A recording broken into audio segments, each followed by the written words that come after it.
তো বন্ধুরা welcome back to my YouTube channel. তো আজকে একটা নতুন রেসিপি নিয়ে চলে আসলাম, আলু পটলের পনিরের রসা নিরামিষ একটা রেসিপি। তো দেখতে থাকো আমার পুরো ভিডিও। যদি ভালো লাগে অবশ্যই কমেন্টে জানিও, লাইক শেয়ার সাবস্ক্রাইব করতে একদম ভুলো না। তো একদম সিম্পল একটা রেসিপি তোমাদেরকে শেয়ার করলাম। দেখো শুরু করলাম ভিডিওটা। আমি পনিরটাকে নুন হলুদ মাখিয়ে ভেজে নেব।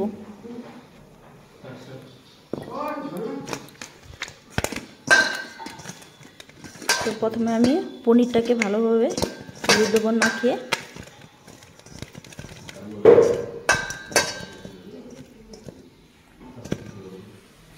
আর এখানে আমি কড়াই বসিয়ে দিয়েছি, দিয়ে দিব তেল, পটল, টমেটো, এখানে টুকরো করা আলু সবগুলো আমি রেডি করে নিয়েছি, কেটে ধুয়ে এই মতো পনির নিয়েছি আমি। তেলটা গরম হয়ে গেছে, দিয়ে দিব পনির। ভাজা হয়ে গেছে লাল লাল করে, আমি এখন পনিরটাকে তুলে নেব।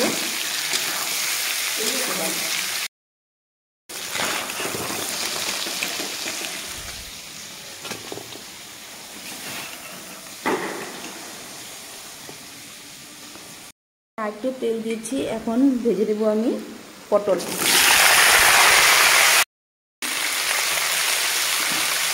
একটু হলুদ,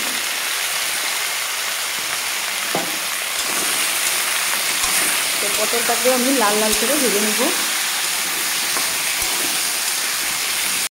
পটলটাকে আমি লাল করে ভেজে নিয়েছি, পটলটাকে আমি তুলে রাখবো।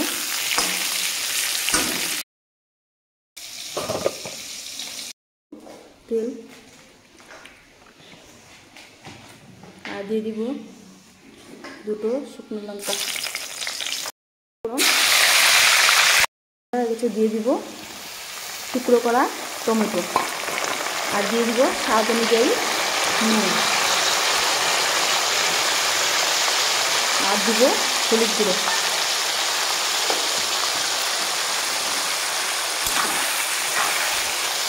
তো ভালোভাবে নাড়িয়ে চালিয়ে নিব আমি।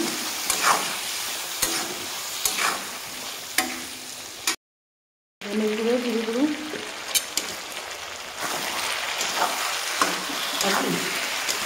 সাথে আলু পটলটাকে ভালোভাবে আমি কষিয়ে নিয়েছি।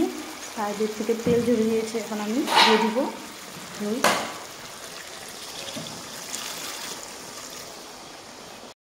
পনিরগুলো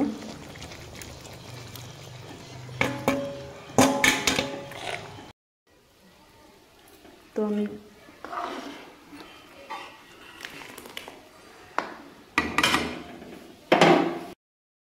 পটলের পনিরের রসাটা মোটামুটি হয়ে আসছে। আমি এখন দিয়ে দিব গরম মশলা গুঁড়ো,